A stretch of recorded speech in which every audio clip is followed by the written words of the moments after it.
നമസ്കാരം, പുതിയൊരു വീഡിയോയിലേക്ക് എല്ലാവർക്കും സ്വാഗതം. അപ്പോൾ ഇന്ന് നമ്മൾ രാവിലെ തന്നെ ലുലു മോളിലേക്ക് ഇറങ്ങിയിരിക്കുകയാണ്. ബ്രേക്ക്ഫാസ്റ്റ് എന്ന് പറയുന്നത് ദോശയും ചമ്മന്തിപ്പൊടിയും. ഞാനൊന്നും ഉണ്ടാക്കാനായിട്ട് നിന്നില്ല.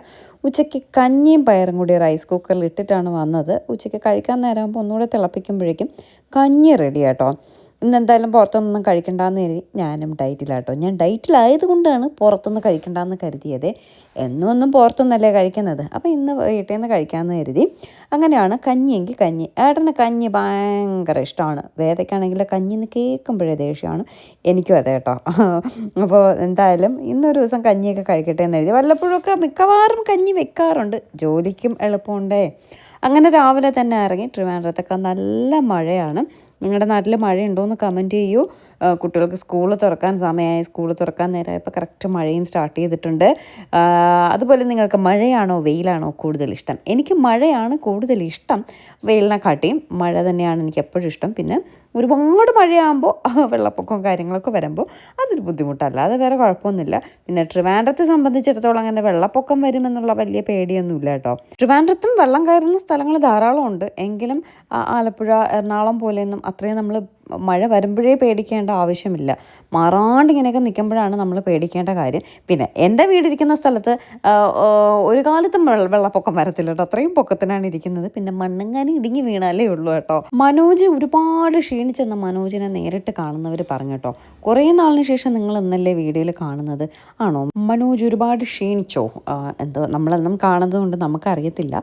പക്ഷെ അല്ലാതെ കാണുന്നവരൊക്കെ മനോജ് ഒരുപാട് ക്ഷീണിച്ചു എന്ന് പറയുന്നുണ്ട് കേട്ടോ.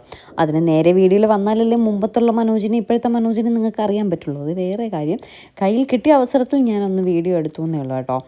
അങ്ങനെ ലുലുവിലെത്തിയപ്പോഴേക്കും മഴയെല്ലാം മാറി. ഇവിടെ വന്നത് എന്തിനാണെന്ന് ചോദിച്ചാൽ വേദയ്ക്ക് ഇന്നലെ മുതൽ ലുലുവിൽ എന്തൊക്കെയോ വാങ്ങാനുണ്ട്. അവൾക്ക് മേക്കപ്പ് സാധനങ്ങൾ വാങ്ങണമെന്ന് പറഞ്ഞേ. അങ്ങനെയാണ് മെയിനായിട്ട് ലുലുവിൽ വന്നത്. മെയിനായിട്ട് അതിനല്ല വന്നത്. നമ്മൾ ട്രിപ്പ് പോയിട്ട് വന്നതിൻ്റെ പിറ്റേ ദിവസം തന്നെ നമ്മൾ ലുലുവിൽ വന്നു. പക്ഷെ അന്ന് എനിക്ക് ഒട്ടും വയ്യായിരുന്നു കേട്ടോ. എനിക്ക് എങ്ങനെയും എൻ്റെ വീട്ടിൽ പോയാൽ മതി എന്ന് പറഞ്ഞ് ഞാൻ നിൽക്കായിരുന്നു. അതുകൊണ്ടൊന്നും വാങ്ങിയില്ല.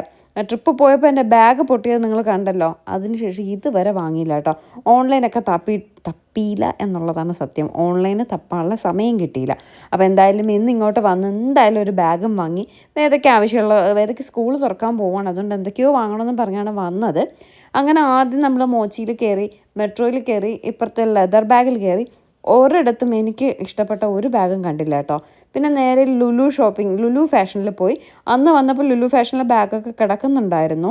പക്ഷെ അന്ന് കാര്യമായിട്ട് എനിക്ക് നോക്കാൻ തോന്നിയില്ല. അതുകൊണ്ട് നോക്കിയില്ല. അപ്പോൾ ഇവിടെയൊക്കെ വന്നിട്ട് എനിക്ക് ഒരു ബാഗും ഇഷ്ടമായില്ല. കാരണം എനിക്ക് അത്യാവശ്യം സ്പേസ് ഉള്ള ബാഗ് ഉണ്ടെങ്കിലേ പറ്റത്തുള്ളൂ. ഈ ട്രാവലൊക്കെ ചെയ്യുമ്പോൾ ഉള്ള പാട്ടയും കുപ്പിയും ചട്ടിയും ഒക്കെ വാരി ബാഗിനകത്ത് ഇടാനാണ് ഈസി. അപ്പോൾ എത്രത്തോളം വലിയ ബാഗുണ്ടോ അത്രത്തോളം ലിപ്സ്റ്റിക് ഉണ്ടാവും, ചീപ്പ് ഉണ്ടാവും, സൺഗ്ലാസസ് ഉണ്ടാവും, അതുണ്ടാവും, ഇതുണ്ടാവും, പല സാധനങ്ങളും ഉണ്ടാവും കേട്ടോ. അപ്പോൾ കുഞ്ഞ് ബാഗാകുമ്പോൾ ഇതെല്ലാം കൂടി ക്യാരി ചെയ്യാൻ പാടാണ്. അതുകൊണ്ട് കുറച്ച് വലിയ സൈസുള്ള ബാഗ് നോക്കി എടുക്കുകയാണ്. അപ്പോൾ കഴിഞ്ഞ പ്രാവശ്യം ഞാൻ വാങ്ങിയ ബാഗ് കുറച്ചൊന്ന് സൈസ് ഓവറായിരുന്നു കേട്ടോ. പക്ഷെ അതിൽ എല്ലാ സാധനങ്ങളും കൊള്ളും. പിന്നെ അത് ഒതുങ്ങിയിരിക്കത്തില്ല. അപ്പോൾ നമ്മൾ ഫ്രണ്ട് സീറ്റിലൊക്കെ ഇരിക്കുമ്പോൾ താഴത്തൊക്കെ വയ്ക്കുകയാണെങ്കിൽ പിന്നെ കാല് വെക്കാനുള്ള സ്ഥലമില്ല. ഒരു ട്രോളി ബാഗ് ഇരിക്കുന്നതിൻ്റെ അത്രയും വലിപ്പമുണ്ട് ആ സാധനത്തിന് കേട്ടോ. അപ്പോൾ ഇങ്ങനെ കുറച്ച് ക്യൂട്ടായിട്ട് ഒതുങ്ങി കാണുമ്പോൾ നമുക്ക് ഒതുക്കം ഒരു എന്നാലും ഉള്ളിൽ നല്ല സ്പേസ് ഉള്ള ബാഗ് നോക്കുകയാണ്. പിന്നെ നേരെ ലുലു ഫാഷനിൽ തന്നെ പോയേട്ടോ. എനിക്ക് ഇങ്ങനത്തെ ബാഗ് ഭയങ്കര ഇഷ്ടമാണ്. പക്ഷെ അതിനുള്ളിൽ വളരെ സ്പേസ് കുറവാണ്. എൻ്റെ ഈ എല്ലാ സാധനങ്ങളും ഇടാൻ പറ്റത്തില്ല കേട്ടോ. സത്യം പറഞ്ഞാൽ അന്ന് ആ ബാഗ് വാങ്ങുന്നത് ഞാൻ പോത്തീസിൽ നിന്ന് കേട്ടോ ബാഗ് വാങ്ങിയത്. 4500 എന്തോ ആയി. അത്രയും എമൗണ്ട് ആയിട്ട് ഒരു വർഷം പോലും അതാവുന്നില്ലേ. പെട്ടെന്ന് തന്നെ പൊട്ടിപ്പോയി, പെട്ടെന്ന് ചീത്തയായിപ്പോയി. ചില ബാഗുകൾ വാങ്ങി എങ്ങനെയെങ്കിലും മാറ്റാൻ വേണ്ടിയിട്ട് ഞാനിരിക്കും. ആ ബാഗാണെങ്കിൽ എനിക്ക് ഭയങ്കര നഷ്ടമായിപ്പോയി കേട്ടോ. അങ്ങനെ നിന്നപ്പോഴാണ് ഒരു ഫാമിലിയെ കണ്ടത്. കാലിക്കറ്റുള്ള ഫാമിലി കേട്ടോ. അവർ വെക്കേഷൻ ആഘോഷിക്കാനായിട്ട് വന്നതാണ്. കന്യാകുമാരിയിൽ പോയിട്ട് ലുലുവിലൊക്കെ കയറി ഷോപ്പിംഗ് ഒക്കെ ചെയ്തിട്ട് പോകാനായിട്ട് വന്നതാണ്. കണ്ടതിൽ ഒരുപാട് സന്തോഷം. കണ്ട ഉടനെ തന്നെ ചിരിച്ചിട്ട് വന്ന് മിണ്ടിയായിരുന്നു കേട്ടോ. അപ്പോൾ ഒരുപാട് സന്തോഷമുണ്ട് ഇതുപോലെ കാണാൻ പറ്റിയതിൽ. ഇനിയും ഇതുപോലെ പലരും വീഡിയോസ് നമ്മൾ ഇടുമ്പോൾ കമൻറ്റ് ചെയ്യും, ലുലുവിൽ വെച്ച് ശ്രീകുട്ടി ഒന്ന് കണ്ടിരുന്നെങ്കിൽ എന്ന് ആലോചിക്കും, ആഗ്രഹിക്കാറുണ്ട് എന്നൊക്കെ പറഞ്ഞിട്ട്. ഞാൻ അത്ര വലിയ സംഭവമാണോ എന്ന് ഇപ്പോൾ ചിലരൊക്കെ ചോദിക്കും. സംഭവമാണോ ഇല്ല എന്നുള്ളത് എനിക്കറിയത്തില്ല. പക്ഷേ ചിലരൊക്കെ ഇങ്ങനെ കാണാൻ പറ്റും കേട്ടോ. എന്നിട്ട് ഞാൻ പറഞ്ഞില്ലേ ബാഗ് വാങ്ങിയ ശേഷം നേരെ ലുലു ഫാഷനിൽ വന്നിട്ട് വേദയുടെ ലിപ്സ്റ്റിക്ക് എന്തൊക്കെയോ ലിപ് ഷെയ്ഡ്സിൻ്റെ പേര് പറയാട്ടോ, എനിക്ക് പോലും അറിയത്തില്ല. എത്ര വയസ്സുണ്ടെന്ന് നോക്കി, 12 വയസ്സാണുള്ളത്. ഇത്രയും ഏജുള്ള എനിക്ക്, ഈ ഫീൽഡിൽ നിൽക്കുന്ന എനിക്ക് പോലും ഇത്രയും ഷെയ്ഡ്സോ കാര്യങ്ങളോ അറിയത്തില്ല. എനിക്ക് ആ ടിൻ്റാണ് നല്ലത്, അതിൻ്റെ നമ്പറൊക്കെ പറഞ്ഞു കൊടുക്കുന്നു. അവൾ ചോദിച്ച സാധനം ഇവിടെ അവൈലബിൾ അല്ല. ഞാൻ തന്നെ ഇങ്ങനെ അതിശയിച്ച് പോയട്ടോ. അപ്പോൾ അവൾ എടുത്ത ഷെയ്ഡ്സ് ഒന്നും എനിക്കിഷ്ടമായില്ല. അപ്പോൾ ഞാൻ പറഞ്ഞു വേണ്ടടാ. ഇന്നലെ നമ്മളൊരു ലിപ്സ്റ്റിക്ക് വാങ്ങിയില്ല, അത് ഞാൻ പ്രോഡക്റ്റ് ടാഗ് ചെയ്തേക്കാം കേട്ടോ. നല്ല ലോങ് ലാസ്റ്റിംഗ് ആണ്. അപ്പോൾ ആരോ കമൻറ്റ് ചെയ്തിരുന്നു അങ്ങനെ ലോങ് ലാസ്റ്റിംഗ് ലിപ്സ്റ്റിക്ക് ഇട്ടാൽ നമുക്ക് ലിപ് പിഗ്മെൻറ്റേഷൻ വരുമെന്നുള്ളത്. അതിനെപ്പറ്റി എനിക്ക് അറിയില്ലായിരുന്നു. പക്ഷെ നല്ല ലോങ് ലാസ്റ്റിംഗ്. പക്ഷെ എനിക്ക് ചുണ്ട് കുറച്ച് ഡ്രൈ ആയതുപോലെ ഫീൽ ചെയ്യുന്നുണ്ടായിരുന്നു. ഞാനിന്ന് കണ്ണിൽ ഐലൈനർ എഴുതിയിട്ടുണ്ട് കേട്ടോ. അതും ഞാനിതൊന്ന് ട്രൈ ചെയ്യാനായിട്ട് ഭയങ്കര ലോങ് ലാസ്റ്റിംഗ് എന്ന് പറഞ്ഞാണ് ഞാൻ വാങ്ങിയത്. അതും അത്യാവശ്യം ലോങ് ലാസ്റ്റിംഗ് ആണ്, കൊള്ളാം. നന്നായിട്ട് നമുക്ക് എഴുതാനൊക്കെ പറ്റുന്നുണ്ട്. ബ്രൗണും ബ്ലാക്കും കൂടി 2 കോംബോ ആയിട്ടാണ് വരുന്നത്. അപ്പോൾ അതും ഞാൻ ടാഗ് ചെയ്തേക്കാം. നിങ്ങൾക്ക് ഏതെങ്കിലും യൂസ്ഫുള്ളായിട്ട് തോന്നുകയാണെങ്കിൽ എടുക്കൂ. കുഴപ്പമില്ല, ലോങ് ലാസ്റ്റിംഗ് ആണ്. പക്ഷേ എനിക്ക് കുറച്ച് ലിപ്പ് ഡ്രൈ ആവും പോലെ ഒരു ഫീൽ. ഓക്കെ, അപ്പോൾ എന്തായാലും ഞാൻ കൊടുത്തേക്കാം കേട്ടോ. അങ്ങനെ ലിപ് ഷെയ്ഡ്സൊക്കെ നോക്കി ഒന്നും ഇഷ്ടമായില്ല. സത്യം പറഞ്ഞാൽ വേദ എപ്പോഴും എന്തെങ്കിലുമൊക്കെ വാങ്ങണമെന്ന് പറഞ്ഞാണ് ലുലുവിൽ വരുന്നത്. അവസാനം ഒരു കുന്തവും വാങ്ങാതെ ആയിരിക്കും പോകുന്നത്. സാധനം വാങ്ങുന്നതെല്ലാം ഞാനായിരിക്കും. ഞാനൊന്നും വാങ്ങുന്നില്ല എന്ന് പറഞ്ഞ് വന്നിട്ട് വാങ്ങുന്നതെല്ലാം ഞാനായിരിക്കും. പിന്നെ വേദയ്ക്ക് എന്താ, ഞാൻ ബ്രഷൊക്കെ വാങ്ങിക്കൊടുത്തു കേട്ടോ. I pencil, I brush, mascara brush, അങ്ങനെയൊക്കെ ഉള്ള ഐ ഷാഡോ ബ്രഷ്, അങ്ങനെ ഐസിൻ്റെ കുറച്ച് ബ്രഷൊക്കെ വാങ്ങിച്ചു കൊടുത്തു. അങ്ങനെ ഞാൻ ബാഗ് ഹണ്ടിങ്ങിലേക്ക് ഇറങ്ങുവാണ്. അപ്പോൾ എനിക്ക് അലൻ സോളിയുടെ ബാഗൊക്കെ ഭയങ്കരമായിട്ട് ഇഷ്ടമായി കേട്ടോ. പക്ഷെ അത് ഈ പറഞ്ഞ പോലെ ഒതുങ്ങിയിരിക്കത്തില്ല. മാത്രമല്ല അതൊരു 5000 എബോവ് റേഞ്ചും ഉണ്ട്. അപ്പോൾ ഞാൻ ഇനി തീരുമാനിച്ചു ഇത്രയും എമൗണ്ട് കൊടുത്ത് ബാഗ് വാങ്ങുന്നില്ല. കാരണം അത് പെട്ടെന്ന്, വളരെ പെട്ടെന്ന് തന്നെ അത് ചീത്തയായി പോകുന്നുണ്ട്. ഇത്രയും പൈസയും കൊടുത്തിട്ട് അതെനിക്ക് നഷ്ടമായിട്ട് തോന്നി കേട്ടോ. നഷ്ടക്കച്ചവടമായിട്ട് തോന്നി. പിന്നെ ബ്രാൻഡഡ് ഇട്ട് ഇറങ്ങുമ്പോൾ അതിൻ്റെ ലുക്ക് അതൊന്നും വേറെ തന്നെയാണ്. ലുക്കല്ല, ചിലർ കാണുമ്പോൾ ഇവള് ബ്രാൻഡഡൊക്കെ ആണല്ലോ യൂസ് ചെയ്യുന്നത്, സെറ്റപ്പ് വേറെയാണ് എന്നുള്ളൊരു തോന്നലൊക്കെ വരും. അത് സത്യം പറഞ്ഞാൽ എനിക്ക് പണ്ടൊന്നും ഇല്ലായിരുന്നു. ഇപ്പോൾ ഏട്ടനോടൊപ്പം കൂടിയാണ്. ഏട്ടനാണെങ്കിൽ എല്ലാം ബ്രാൻഡഡേ യൂസ് ചെയ്യത്തുള്ളൂ. അപ്പോൾ ഏട്ടനോട് കൂടി ഞാനും ഒരു ബ്രാൻഡഡ് പ്രോഡക്റ്റ്സ് യൂസ് ചെയ്യാൻ ശ്രമിക്കാറുണ്ട് കേട്ടോ. പക്ഷേ ഇത് കുറച്ച് കടന്ന കൈയായിപ്പോയി. കഴിഞ്ഞ പ്രാവശ്യം ഞാൻ ബാഗ് വാങ്ങിയിട്ട് വളരെ പെട്ടെന്ന് തന്നെ ചീത്തയായി പോയത് എനിക്ക് ഭയങ്കര വിഷമമായി പോയിട്ടോ. അതുകൊണ്ട് അലൻ സോളിയുടെ ബാഗ് എനിക്ക് അത് ഞാൻ പൈസ ആയിരുന്നെങ്കിലും ചിലപ്പോൾ വാങ്ങിയാനേ. പക്ഷേ ഞാൻ നേരത്തെ പറഞ്ഞ പോലെ ഒതുങ്ങിയിരിക്കത്തില്ല. ഇപ്പോൾ ഞങ്ങൾ ഫ്രണ്ട് സീറ്റിലൊക്കെ ഇരിക്കുമ്പോൾ ആ ബാഗ് കൂടെ വെച്ചാൽ പിന്നെ കാലൊന്നും വയ്ക്കാനുള്ള, വിശാലമായിട്ട് വയ്ക്കാനുള്ള സ്പേസ് ഒന്നും ഉണ്ടാവില്ല. അപ്പം ഞാനിങ്ങനെ ഈ കുഴ കിടക്കുന്ന ടൈപ്പ് ഉണ്ടല്ലോ, ഞാൻ അങ്ങനത്തെ ബാഗാണ് നോക്കുന്നത്. ചിലതൊന്നും കണ്ടിട്ട് എനിക്ക് ഒട്ടും ഇഷ്ടമാവുന്നില്ല കേട്ടോ. അവസാനം ഞാനൊരു സാധനം എടുത്തു. എനിക്കത് അത്രയ്ക്ക് അങ്ങോട്ട് ഇഷ്ടമായില്ല. എങ്കിലും വലിയ കുഴപ്പമില്ല. കാരണം എനിക്ക് അത്യാവശ്യം ആ ബാഗ് പൊട്ടിപ്പോയിട്ടെ ഒന്നും എനിക്ക് ഇനിയിപ്പോൾ എവിടെയെങ്കിലും പോവുകയാണെങ്കിൽ, കഴിഞ്ഞ ദിവസം എവിടെ പോയപ്പോൾ എനിക്ക് ബാഗ് ഉണ്ടായിരുന്നില്ല. ഭയങ്കര ബുദ്ധിമുട്ടായിരുന്നു കേട്ടോ. അങ്ങനെ ഞാൻ ഒരു ബാഗ് സെലക്ട് ചെയ്തു. അതെ, ഞാനിപ്പോൾ ആ കയ്യിലെടുത്ത ബ്രൗൺ കളർ ബാഗാണ് ഞാൻ സെലക്ട് ചെയ്ത ബാഗ് കേട്ടോ. എനിക്ക് അത്രയ്ക്ക് അങ്ങോട്ട് ഇഷ്ടമായില്ല. എങ്കിലും അകത്ത് ഉള്ളിൽ നല്ല സ്പേസും ഉണ്ട്. ഇതിങ്ങനെ കുഴ കിടപ്പുണ്ട്. അപ്പോൾ നമ്മൾ ബാഗ് ഇങ്ങനെ എടുത്തിട്ട് അത് ഇങ്ങനെ സീറ്റിൻ്റെ സൈഡിലോട്ടൊക്കെ വെച്ചാലും അത് അവിടെ ഇരിക്കും. മറ്റത് ഫുൾ സ്പേസ് അതിന് തന്നെ വേണം, ഒന്നും ഒതുങ്ങിയിരിക്കത്തില്ല. ഇത് നല്ല ഒതുങ്ങി കിടക്കുന്നതുകൊണ്ട് പിന്നെ ഞാൻ ഇതങ്ങ് എടുത്ത് കേട്ടോ. എനിക്ക് സത്യം അലൻ സോളിയുടെ എല്ലാ ബാഗും എനിക്ക് ഭയങ്കരമായിട്ട് ഇഷ്ടമായി, ഭയങ്കരമായിട്ട്. പക്ഷെ അതെല്ലാം ഇങ്ങനെ മടൽ കണക്കിരിക്കുകയാണ്, അങ്ങോട്ടും ഇങ്ങോട്ടും ഫ്ലെക്സിബിൾ അല്ല, അങ്ങനെ ഇരിക്കുകയാണ് കേട്ടോ. അതുകൊണ്ട് പിന്നെ അതെടുത്തില്ല. എനിക്കതെടുത്തിട്ട് അത്രയ്ക്ക് ഇഷ്ടമാവാത്തതുകൊണ്ട് ഞാൻ വീണ്ടും കിടന്ന് കറങ്ങണം. അവസാനം വേദ പറഞ്ഞ് ഏതെങ്കിലും ഒന്ന് എടുത്തിട്ട് വാന്ന് പറഞ്ഞു. ശരി, അത് തന്നെ എടുത്തു. എന്നിട്ട് പിന്നെ ഞാൻ സ്ലിംഗ് ബാഗ് കൂടെ എടുത്തു കേട്ടോ. കുറച്ച് നീളമുള്ള ടൈപ്പ് ബാഗ്. അത് ചില സ്ഥലങ്ങളിലൊക്കെ പോകുമ്പോൾ ഇപ്പോൾ ഫോൺ എന്തായാലും കയ്യിൽ വെച്ചുകൊണ്ടായിരിക്കും പോകുന്നത്. ഫോണും പിന്നെ ഇങ്ങനെ കാർഡൊക്കെ കയ്യിൽ. അപ്പോൾ ഇത്രയും വലിയ ബാഗ് കൊണ്ടുപോകേണ്ട ഒരു ആവശ്യമില്ലെങ്കിൽ സ്ലിംഗ് ബാഗ് ഞാൻ യൂസ് ചെയ്യാറുണ്ട്. പക്ഷേ എനിക്കത് അത്രയും കംഫർട്ടബിൾ അല്ല ഈ സ്ലിംഗ് ബാഗ് യൂസ് ചെയ്യുന്നത്. അപ്പോൾ ഇപ്പം ഞാൻ കരുതി എന്തായാലും അതുകൂടെ ഒരെണ്ണം വാങ്ങിയേക്കാം. അതെനിക്ക് ഒരെണ്ണം അവിടെ കിടക്കുന്നത് അലൻ സോളിയുടെ ഭയങ്കരമായിട്ട് ഇഷ്ടമാണ് കേട്ടോ. സ്ലിംഗ് ബാഗ് ആകുമ്പോൾ അധികം മീൻസ് ഒരുപാട് സ്പേസ് ആവശ്യമില്ലല്ലോ, നമുക്ക് ക്യാരി ചെയ്യാനൊക്കെ ഭയങ്കര ഈസി ഇല്ല. അതുകൊണ്ട് അതിലൊരെണ്ണം എടുത്തു. അത് കഴിഞ്ഞ് നോക്കിയപ്പോൾ കുഞ്ഞിക്ക് ഇവിടെ കുഞ്ഞുടുപ്പ് കിടക്കുന്ന കണ്ടപ്പോൾ ഒരു ഫ്രോക്ക് കുഞ്ഞിക്ക് എടുത്തായിരുന്നേ. വേദ പറഞ്ഞു വീഡിയോയിൽ കാണിക്കില്ല. ഞാൻ പറഞ്ഞത് നമ്മൾ ഓൾറെഡി അവൾക്ക് കൊടുത്ത ശേഷമേ വീഡിയോയിൽ കാണിക്കുള്ളൂ, നീ പേടിക്കണ്ടെന്ന് പറഞ്ഞ്. എനിക്ക് ഭയങ്കരമായിട്ട് ഇഷ്ടപ്പെട്ടൊരു കുഞ്ഞി ഫ്രോക്ക് വേദയ്ക്ക് ഇഷ്ടമായി. അങ്ങനെ വേദ തന്നെ സെലക്ട് ചെയ്യുകയാണ്. ഇതാട്ടോ എൻ്റെ സ്ലിംഗ് ബാഗ്. എൻ്റെ മറ്റ് ഹാൻഡ് ബാഗ് ഞാൻ എടുത്തതിനെക്കാട്ടി വിലയായി ഈ സ്ലിംഗ് ബാഗിന്. ഇത്രയും പൈസ കൊടുത്ത് സാധനങ്ങൾ വാങ്ങുന്നില്ല എന്ന് പറഞ്ഞിട്ട് ഞാൻ അതൊരു 3000 എബോവ് ആയിട്ടോ സ്ലിംഗ് ബാഗ്. പക്ഷെ ഭയങ്കര ക്യൂട്ടായിട്ടുണ്ട്, അലൻ സോളിയുടെ ആണ്. പിന്നെ അത് ഇങ്ങനെ റെഗുലർ, എനിക്ക് അത്രയും വെയിറ്റുള്ള സാധനങ്ങൾ അതിൽ ഉപയോഗിക്കുന്നില്ലല്ലോ ആ ബാഗിൽ. ബാഗിൽ. ഒരു ഫോണോ ഒരു പൗച്ചോ മാത്രമേ ഉണ്ടാവുള്ളൂ, അല്ലാതെ വേറെ ഒന്നും വെയിറ്റുള്ള സാധനമൊന്നും അതിൽ കുത്തി നിറയ്ക്കത്തില്ലല്ലോ. അതുകൊണ്ട് പിന്നെ കുറച്ച് നാളത് പോവും എന്നുള്ള വിശ്വാസത്തിൽ ആ ഒരു സ്ലിംഗ് ബാഗും ഈ ഒരു കൂറ ബാഗും വാങ്ങി കേട്ടോ. എനിക്ക് അത്രയ്ക്ക് സത്യമായിട്ട് ഇഷ്ടമായില്ല കേട്ടോ, പക്ഷേ ഒതുങ്ങിയിരിക്കും. അതുകൊണ്ട് ഞാനിങ്ങനെ വാങ്ങി. ഞാനത് എടുത്തിങ്ങനെ തൂക്കിയിട്ടും ഒരു ചേലും ഉണ്ടായിരുന്നില്ല കേട്ടോ എന്നെ കാണാനായിട്ട്. അപ്പോൾ നിങ്ങൾ കരുതുന്നുണ്ടാകും അല്ലെങ്കിൽ പിന്നെ ഇവിടെ കാണാൻ ഭയങ്കര ചേലാണെന്നുള്ളതല്ലേ. അല്ല, പറഞ്ഞപ്പം ഞാനങ്ങനെ പറഞ്ഞേ ഉള്ളൂ. നോക്കിയേ, എന്നെ കാണാൻ എന്തേലും ഭംഗിയുണ്ടോ എന്ന് നോക്കിയേ. എന്തായാലും പൈസ കൊടുത്ത് വാങ്ങിപ്പോയില്ലേ, ഇനി പറഞ്ഞിട്ട് കാര്യമൊന്നും ഇല്ലല്ലേ. എന്തായാലും നേരെ അവിടെ നിന്ന് പോൾസ് ക്രീമറി കയറി വേദ വോഫൽസ് നോക്കുകയാണ്. അങ്ങനെ വേഫൽസൊക്കെ ഒരു 10-15 മിനിറ്റ് നിന്ന് നോക്കി പറഞ്ഞൊക്കെ വന്നപ്പോൾ കാണാം ഒരു ചേട്ടൻ വന്നിട്ട് പറയണം 20 മിനിറ്റായി വോഫൽസ് ഓർഡർ ചെയ്തത്, എവിടെയെന്ന് ചോദിച്ചു. അപ്പോൾ അവരെന്തോ മെഷീൻ കംപ്ലൈൻ്റ് എന്തോ അങ്ങനെ എന്തോ ഇങ്ങനെയെന്നൊക്കെ പറയുന്നുണ്ടായിരുന്നേ. അത് നമ്മൾ കാര്യമാക്കിയില്ല. എന്നാലും ഒരു വോഫൽസ് പറയാമെന്നൊക്കെ പറഞ്ഞ് വീണ്ടും 15 മിനിറ്റ് കുത്തി നിന്ന് മെനു ഒക്കെ നോക്കി അതിൽ ഇഷ്ടപ്പെട്ട വോഫൽസ് പറഞ്ഞപ്പോഴുണ്ട് അവർ പറയുന്നു, ഇല്ല അത് വോഫൽസ് ശരിയാവത്തില്ല മാം, ഇപ്പോൾ തന്നെ ഓൾറെഡി എത്രയോ ഓർഡേഴ്സ് വെയിറ്റിംഗ് ആണ്, പെൻഡിങ് ആണ്, അത് വർക്ക് ആവുന്നില്ല എന്നൊക്കെ പറഞ്ഞു. ഓഹോ, ഇത്രയും സമയം ആ മെനു നോക്കിയ സമയം വേസ്റ്റ്. പിന്നെ ഐസ്ക്രീം ചുമ്മാ കിട്ടുന്നതല്ലേ, എല്ലാം ടേസ്റ്റ് ചെയ്ത് നോക്കി. അതിൽ വേദയ്ക്ക് കിൻഡർ ജോയിയുടെ എന്തോ ഒരു ഫ്ലേവർ ആയിട്ടുള്ള കിൻഡർ ജോയി സംതിങ്, ആ ഒരു ഐസ്ക്രീമാണ് ഇഷ്ടമായത്. അതൊരു കോണിൽ വാങ്ങി. ഈ ഒരു ഐസ്ക്രീം 250 റുപ്പീസ് ആയ കേട്ടോ. അപ്പോൾ വോഫൽസ് തന്നെയായിരുന്നു ലാഭം. വോഫൽസ് ഇട്ടും ഉണ്ടായിരുന്നതുമില്ല. അതൊരു തേപ്പായിപ്പോയി. ഐസ്ക്രീം 250 റുപ്പീസിനൊരു സിംഗിൾ സ്കൂപ്പ്, പിന്നെ ഒരു കോണും ഉണ്ടായിരുന്നു. എന്തായാലും കുഴപ്പമില്ല. നമ്മളെപ്പോഴും ഇവിടെ പോൾസ് ക്രീമറി കയറി ഇങ്ങനെ ഐസ്ക്രീമായിട്ട് വാങ്ങി കഴിക്കാറില്ല, മറ്റേ വോഫൽസൊക്കെയാണ് കഴിക്കുന്നത്. അപ്പോൾ വോഫൽസ് ലേറ്റ് ആവുമെന്ന് പറഞ്ഞതുകൊണ്ടാണ് ഈ ഐസ്ക്രീം എടുത്തത്. അത് ചെറിയൊരു തേപ്പായിപ്പോയി, കുഴപ്പമില്ല. പുറത്തോട്ട് ഇറങ്ങുന്നെങ്കിൽ വല്ല പെനിയിലോ ഗിനിയിലോ ഒക്കെ കയറി എന്തെല്ലാം ഫ്ലേവറിലുള്ള സാധനം 50 രൂപയ്ക്കുള്ളിൽ കാര്യം കഴിഞ്ഞാൽ ഏതിട്ട് പറഞ്ഞാൽ മനസ്സിലാവില്ല. ഇതൊക്കെയാണ് ആ ബ്രാൻഡ് എന്ന് പറയുന്നത് കേട്ടോ.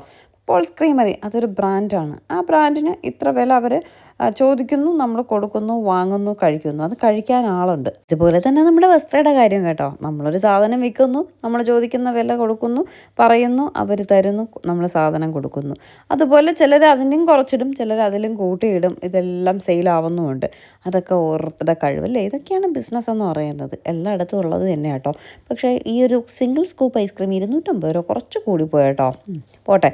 അങ്ങനെ ഐസ്ക്രീമൊക്കെ കഴിച്ചിട്ട് നമ്മൾ നേരെ ഹൈപ്പർ മാർക്കറ്റിൽ, എപ്പോൾ പോയാലും ഹൈപ്പർ മാർക്കറ്റിൽ കയറാണ്ട് ഹൈപ്പർ മാർക്കറ്റിൽ കയറി സ്ഥിരമായിട്ട് വാങ്ങുന്ന കുറച്ച് കാര്യങ്ങളുണ്ട്. എന്തെങ്കിലും മീറ്റ് വാങ്ങും. ഇപ്രാവശ്യം മീറ്റ് വാങ്ങിയില്ല. പിന്നെ എന്തെങ്കിലും ഒരു കേക്ക്, ഹണി കേക്ക് മസ്റ്റായിട്ട് വാങ്ങും, കുനാഫ മസ്റ്റായിട്ട് വാങ്ങും. പിന്നെന്താണ് ഇതുപോലത്തെ എന്തെങ്കിലുമൊക്കെ ചവറ സാധനങ്ങളൊക്കെ വാങ്ങും കേട്ടോ. പിന്നെ സാലഡ് സെക്ഷനിൽ നിന്ന് എന്തായാലും ഒരു ഗാർലിക് സോസ് അവിടെ കിട്ടും. ഗാർലിക് സോസ് മസ്റ്റായിട്ട് വാങ്ങും. പിന്നെ പാസ്ത, മാക്രോണി കിട്ടും, അതും മസ്റ്റായിട്ട് വാങ്ങും. ഇപ്രാവശ്യം മാക്രോണിയൊന്നും വാങ്ങിയില്ല. അങ്ങനെ ഞാൻ പറഞ്ഞില്ലേ, ലുലുവിൽ മാത്രം കിട്ടുന്ന കുറച്ച് ചവറ സാധനങ്ങളുണ്ട്. അതെല്ലാം കൂടി വാങ്ങി 10-3000 രൂപയ്ക്ക് ഷോപ്പിംഗ് ചെയ്തിട്ട് എപ്പോൾ ലുലുവിൽ വന്നാലും 10-3000 രൂപ ഹൈപ്പർ മാർക്കറ്റിൽ മാത്രം കളയും കേട്ടോ. പിന്നെ ബാഗ് വാങ്ങിയത് ഞാൻ നഷ്ടമായിട്ട് പറയുന്നില്ല. പിന്നെ മേക്കപ്പ് സാധനങ്ങൾ വാങ്ങാൻ വന്നു. അതൊന്നും വാങ്ങാതെ നമ്മൾ തിരിച്ചു പോകുന്നത്. ഒരു 1-1.5 മണിയായപ്പോഴും നമ്മൾ വീടെത്തി കേട്ടോ. എന്നിട്ട് ആ കഞ്ഞീനെയൊക്കെ അങ്ങ് ചൂടാക്കി കുടിച്ചു. വേദയ്ക്ക് കഞ്ഞി കുടിക്കുന്നതിനോട് വലിയ താല്പര്യമൊന്നും ഉണ്ടായിരുന്നില്ല. കഞ്ഞിയാ എന്നുള്ളൊരു ചോദ്യചിഹ്നമായിരുന്നു. പക്ഷെ അവൾ കഴിച്ചു കേട്ടോ. എനിക്ക് കഞ്ഞിയും കിഞ്ഞിയൊന്നും എനിക്ക് ഇഷ്ടമല്ല കേട്ടോ. പക്ഷെ പഴങ്കഞ്ഞി എനിക്ക് ഭയങ്കര ഇഷ്ടമാണ്. പിന്നെ കഞ്ഞിയും ചൂട് പയർ തോരനും അങ്ങനെയൊക്കെ ഉണ്ടെങ്കിൽ ഇഷ്ടം. ഇത് ഏട്ടൻ എങ്ങനെയാണ് കഴിക്കുന്നതെന്ന് അറിയോ? കഞ്ഞിയും പയറും കൂടി ഒരുമിച്ചിട്ട് വേവിച്ചിട്ട് അതിൽ കുറച്ച് തേങ്ങാപ്പാൽ ഞാൻ എളുപ്പത്തിന് തേങ്ങ അരച്ച് അതിൻ്റെ കൂട്ടത്ത് ചേർക്കും കേട്ടോ. എന്നിട്ട് കുറച്ച് കൊച്ചുള്ളിയും കുറച്ച് വറ്റൽമുളകും കൂടി അതിലിട്ടേക്കും. വേറെ പണിയൊന്നുമില്ല. അങ്ങനത്തെ കഞ്ഞി, ആ കഞ്ഞി എനിക്കിഷ്ടമല്ല. കഞ്ഞിയും എരിശ്ശേരി ഉണ്ടല്ലോ, നമ്മുടെ അയ്യപ്പക്കഞ്ഞി, അതൊക്കെ ഇഷ്ടമാണ്. ആ കഞ്ഞിയും പയർ തോരനൊക്കെ സെപ്പറേറ്റ് ആയിട്ടുള്ളതൊക്കെ ഇഷ്ടമാണ്. അങ്ങനെ ഭയങ്കര ബിരിയാണി കഴിക്കുമ്പോൾ ഞാൻ കഴിക്കില്ല, എങ്കിലും ഇഷ്ടമാണ്. പക്ഷേ ഈ സാധനം എനിക്ക് വലിയ ഇഷ്ടമല്ല കേട്ടോ. എന്നിട്ട് വന്നിട്ട് കുറേ പരിപാടികളുണ്ടായിരുന്നു. കഞ്ഞിയെല്ലാം കുടിച്ചു, വീഡിയോ എല്ലാം എഡിറ്റ് ചെയ്തു. വസ്ത്രയിൽ കുറേ ഓർഡേഴ്സ് ഉണ്ടായിരുന്നു. അതെല്ലാം കഴിഞ്ഞിട്ട് 4 മണിയൊക്കെ ആയപ്പോൾ ഏട്ടൻ വേദയെ കൊണ്ടുവന്ന് ട്യൂഷനാക്കി. എന്നിട്ട് ഞാൻ കരുതി ഞാനൊരു ചായ ഇട്ട് കുടിക്കാമെന്ന് കരുതി. അപ്പോൾ വസ്ത്രയിൽ ശരിക്കും പറഞ്ഞാൽ നമ്മൾ ഇപ്രാവശ്യം കുറച്ച് കൂടുതൽ കളക്ഷൻസ് എടുത്തു. വസ്ത്രം നമ്മൾ സ്റ്റാർട്ട് ചെയ്യുമ്പോഴാണ് ഏറ്റവും കൂടുതൽ പ്രോഡക്റ്റ്സ് നമ്മൾ എടുത്തിട്ടുണ്ടായിരുന്നത്. അത് കഴിഞ്ഞ് കുറച്ച് എടുക്കുന്നുണ്ടായിരുന്നുള്ളൂ. ഇപ്പം നമ്മൾ പോയപ്പോൾ നല്ല രീതിയിൽ എടുത്തായിരുന്നു. കാരണം ഞാൻ പറഞ്ഞില്ലേ, ഞാൻ ഉദ്ദേശിച്ചതിനെക്കാട്ടി സന്തോഷത്തോടെ നല്ല രീതിയിൽ വസ്ത്രം പോകുന്നുണ്ട്. ഒരുപാട് ഓർഡേഴ്സും കാര്യങ്ങളൊക്കെ വരുന്നുണ്ട്. അപ്പോൾ നമ്മുടെ കയ്യിൽ പ്രോഡക്റ്റ് ഉണ്ടെങ്കിൽ ഒരാൾ ചോദിക്കുമ്പോൾ നമുക്കത് ഉണ്ട് എന്ന് പറഞ്ഞ് നമുക്ക് ഫോട്ടോസും കാര്യങ്ങളൊക്കെ അയച്ചു കൊടുക്കാൻ പറ്റത്തുള്ളൂ. അപ്പോൾ അതിന് നിറയെ സാധനങ്ങൾ എടുത്തു. പക്ഷേ ദൈവാനുഗ്രഹം കൊണ്ടും നിങ്ങളുടെ സപ്പോർട്ട് കൊണ്ടും സത്യം പറഞ്ഞാൽ ഓൾമോസ്റ്റ് കഴിയാറായിട്ടുണ്ട്. വലിയ സന്തോഷമുണ്ട്. അടുത്ത് സ്റ്റോക്ക് എടുക്കാനുള്ള സമയമായിട്ടുണ്ട്. എല്ലാ ദിവസവും നമുക്ക് കുറഞ്ഞ ഒരിത് പറയുകയാണെങ്കിൽ ഒരു 10 ഓർഡറെങ്കിലും കുറഞ്ഞത് നമുക്ക് അയക്കാനായിട്ട് ഉണ്ടാവും. കുറഞ്ഞൊരു ഇതാണ് ഞാൻ പറയുന്നത് കേട്ടോ. ഈ കവർ നിറയെ വസ്ത്രയുടെ കൊറിയർ ചെയ്യാനുള്ള ഇതാണ്. രാവിലെ ഒരു 10-11 മണി വരെയുള്ളത് നമ്മൾ അന്ന് തന്നെ അയക്കും. അതിൻ്റേത് അടുത്ത 11 മണിക്ക് ശേഷമുള്ളത് നെക്സ്റ്റ് ഡേ ആയിരിക്കും അയക്കുന്നത്. ആയാലും സാരീസ് ആയാലും മെറ്റീരിയൽസ് ആയാലും എല്ലാം വളരെ പെട്ടെന്ന് നല്ല രീതിയിൽ പോകുന്നുണ്ട് കേട്ടോ. അടുത്ത് കുറച്ച് ഓർഡേഴ്സ് വന്നു. അപ്പോൾ കിട്ടിയ സമയം ഞാൻ എഴുതി വെക്കാമെന്ന് കരുതി. അല്ല എങ്കിൽ ബൾക്കായിട്ട് കിടന്നാൽ പിന്നെ എഴുതാൻ ഭയങ്കര പാടാണ് കേട്ടോ. അപ്പോൾ വരുന്ന സാധനം അപ്പോഴപ്പോഴും തന്നെ നമ്മളങ്ങ് ക്ലിയർ ചെയ്ത് പോകാമെന്ന് കരുതി ഞാൻ ഓർഡർ എഴുതാനായിട്ട് വന്നു കേട്ടോ. എന്നിട്ട് ചായയൊക്കെ ഇട്ട് വന്ന് ഇങ്ങനെ കുടിക്കാനിരുന്നപ്പോഴേക്കും നല്ല ഭയങ്കര ഇടിയും മിന്നലും വരുന്നുണ്ട് കേട്ടോ. ഒരു 2-3 മണിക്കൂർ കഴിഞ്ഞതും ഭീകര മഴ കേട്ടോ. ഓൾറെഡി മഴ പെയ്ത് കഴിഞ്ഞിട്ടാണ് അടുത്ത മഴയ്ക്ക് വേണ്ടിയിട്ടുള്ള ഇടിയും മിന്നലും ആയിരുന്നു. അത് കഴിഞ്ഞ് വീണ്ടും ഭയങ്കര മഴ. വേറെ ട്യൂഷനും ആക്കിയിരിക്കുകയാണ്. എങ്ങനെ പോകുമെന്ന് പറഞ്ഞ് ഇങ്ങനെ വിഷമിച്ച് നിന്നു. പിന്നെ ഞാൻ കരുതി ഈ ഭയങ്കര ഇടിയും മിന്നലും കേട്ടോ. മഴയായിരുന്നെങ്കിൽ ഞാൻ പിന്നെയും 2 വീലർ എടുത്തിട്ട് പോയാൽ. ഞാൻ പിന്നെ കാറിലാണ് പോയത്. എനിക്ക് വേറെ കൊണ്ടുവന്ന് നെട്ടയത്താക്കണമായിരുന്നു. അതുകൊണ്ട് പിന്നെ കാർ എടുത്തിട്ട് പോയി. സ്കൂട്ടറിൽ പോയാലും കുഴപ്പമൊന്നും ഉണ്ടായിരുന്നില്ല. ഞാൻ കരുതി ഈ കാർ കിടക്കില്ല, കാറിൽ പോകാമെന്ന് പറഞ്ഞിട്ട് വേദയെ വിളിച്ച് നേരെ നെട്ടയത്ത് കൊണ്ടാക്കി. വേദയ്ക്ക് ഇതിൽ പരം സന്തോഷമില്ല. വേദയ്ക്ക് നെട്ടയത്ത് പോകണം, ലുലുവിൽ പോകണം, പിള്ളേരുമായിട്ട് കളിക്കണം, എല്ലാം ചെയ്യണം. പക്ഷേ നെട്ടയത്ത് നിൽക്കണം. വേദയ്ക്ക് അതാണ് ഏറ്റവും വലിയൊരു പ്രശ്നം കേട്ടോ. അങ്ങനെ ലുലുവെന്ന് വാങ്ങിയ ഫ്രോക്കൊന്ന് ഇട്ട് നോക്കുക കേട്ടോ. അവൾക്ക് കറക്റ്റ് ആവുമോ ഇല്ലയോ, സൈസൊക്കെ എങ്ങനെയാണെന്ന് അറിയാൻ വേണ്ടിയിട്ട് ഇട്ട് നോക്കുകയാണ്. അങ്ങനെ അവളുടെ എനിക്ക് ഭയങ്കരമായിട്ട് ഇഷ്ടപ്പെട്ടു. വേദയ്ക്കും ഭയങ്കരമായിട്ട് ഇഷ്ടപ്പെട്ടു. എല്ലാവർക്കും ഇഷ്ടപ്പെട്ടു കേട്ടോ. നല്ല കുഞ്ഞ് ഫ്രോക്ക്. അങ്ങനെ ഞാൻ ഉടുപ്പ് ഊരാൻ പോയപ്പോൾ വേദ പറഞ്ഞു മിണ്ടാതിരിക്കുക, അവൾ ഉടുപ്പ് ഊരുന്നത് വീഡിയോയിൽ കാണിക്കല്ലേ എന്നും പറഞ്ഞ് വേദ ഇങ്ങനെ പൊത്തി പിടിച്ചു കേട്ടോ. എന്നിട്ട് ആ കുഞ്ഞ് ഫ്രോക്ക് കൊടുത്ത് നല്ല രസമുണ്ട് കേട്ടോ. അവൾക്ക് കറക്റ്റ് പാകത്തിന് കിടന്നേ ഫ്രോക്ക്. വേദയ്ക്കാണ് കുഞ്ഞെന്ന് പറഞ്ഞാൽ എന്തൊരു ഇതാണെന്നോ, ഭയങ്കര സന്തോഷവും ഭയങ്കര എക്സൈറ്റ്മെൻറ്റും അവൾക്ക് സാധനം വാങ്ങാനും. എനിക്കറിയില്ല, വേദയ്ക്ക് കുഞ്ഞെന്ന് പറഞ്ഞാൽ ഭയങ്കര ഇതാട്ടോ. മേ ബി അവളൊരു സിംഗിൾ ചൈൽഡായിട്ട് വളർന്നിട്ട് അവൾക്കൊരു സിസ്റ്ററിനെ കിട്ടിയപ്പോഴുള്ള സന്തോഷമായിരിക്കാം. ഞങ്ങൾക്കും അതെ കേട്ടോ. ഞങ്ങൾക്കും കുഞ്ഞെന്ന് പറഞ്ഞാൽ എനിക്കറിയില്ല അതെങ്ങനെ പറയണമെന്ന്, ആ ഒരു വികാരം എങ്ങനെയാണെന്ന് അറിയത്തില്ല. അങ്ങനെ സുന്ദരി കുട്ടിയായിട്ട് ഫ്രോക്കൊക്കെ ഇട്ടിരിക്കുകയാണ്. നല്ല കംഫർട്ടബിൾ ആയിട്ടുള്ള നല്ല സോഫ്റ്റ് ആയിട്ടുള്ള, എനിക്ക് തോന്നുന്നു മസ്ലിൻ ക്ലോത്തിൻ്റെ ആണെന്ന് തോന്നുന്നു. എന്തോ എനിക്കറിയില്ല കേട്ടോ. നല്ല സോഫ്റ്റ് ആയിട്ടുള്ള മെറ്റീരിയൽ. അത് കഴിഞ്ഞ് കുഞ്ഞ് ഏറ്റവും കൂട്ട് ആരോടെന്നറിയോ? അച്ഛനോടും അമ്മയോടും. അതിൽ അച്ഛൻ എപ്പോഴും കുഞ്ഞോട് സംസാരിച്ചുകൊണ്ടിരിക്കണം. ഭയങ്കര ഇഷ്ടമാണ്. ഇപ്പോൾ അച്ഛൻ വന്ന് അവളോട് സംസാരിച്ചുകൊണ്ടിരുന്നില്ലെങ്കിൽ ചെറിയ കരച്ചിലൊക്കെ പോകുന്നുണ്ട് കേട്ടോ. അച്ഛൻ വന്ന് സംസാരിക്കുകയാണെങ്കിൽ അവൾ മിണ്ടാതെ കിടന്ന ആ കാര്യമൊക്കെ കേട്ട് അങ്ങനെ ഇരിക്കും. അച്ഛൻ്റെ സംസാരം എന്ന് പറഞ്ഞാൽ പാട്ടും കൂത്തും ബഹളവും ഒരു മേളമാണ് കേട്ടോ. അതിലാരും കേട്ട് ചിരിച്ചു പോവും. എത്ര കുഞ്ഞു പിള്ളേരും കേട്ട് ചിരിച്ചോക്കെ. അതേ കാര്യം പറയുന്നു, കയ്യിലിങ്ങനെ പിടിച്ച് ചിരിച്ചുകൊണ്ടിരിക്കുക കേട്ടോ, ഉറക്കത്തിലാണെങ്കിലും. പിന്നെ അമ്മയും എപ്പോഴും വേണം കേട്ടോ. അമ്മയുടെ ഒരു പ്രസൻസ് അവൾ കണ്ടില്ല, അമ്മയുടെ ഒരു ശബ്ദമെങ്കിലും കേട്ടില്ല എങ്കിൽ അവൾ ഭയങ്കര കരച്ചിലാണ്. അമ്മ എന്ത് കുഞ്ഞീന്ന് ചോദിച്ചാൽ മതി, അവൾ ആ കരച്ചിൽ അപ്പോഴേ അങ്ങ് നിർത്തും കേട്ടോ. അമ്മ പോകുന്നിടത്തേക്ക് ഇങ്ങനെ നോക്കിയൊക്കെ ഇരിക്കും. അമ്മ ഭയങ്കര ഇതാട്ടോ. അമ്മയുടെ ഭയങ്കര അറ്റാച്ച്മെൻറ്റാണ്. കാരണം ജനിച്ചപ്പം മുതൽ അമ്മയല്ലേ കൊണ്ട് നടന്ന് ഇതാക്കുന്നത്. പിന്നെ അച്ഛനുമായിട്ടും ഭയങ്കര ഇതാണ്. എല്ലാവരുമായിട്ടുള്ള കൂട്ടാണ്, പക്ഷെ അവരുമായിട്ട് കുറച്ചുകൂടെ കൂടുതലാട്ടോ. പിന്നെ വേദ ഒരു കുഞ്ഞമ്മയെ പോലെയാണ് എല്ലാ കാര്യങ്ങളും നോക്കി നടത്തുന്ന. അവളുടെ എല്ലാ കാര്യവും അവൾ ചെയ്യും കേട്ടോ. അപ്പോൾ എന്തായാലും നമുക്ക് ഇന്നത്തെ വീഡിയോ എൻ്റെ പുതിയൊരു വിശേഷമായിട്ട് നമുക്ക് ഉടനെ തന്നെ കാണാം. ടാറ്റാ, ബൈ.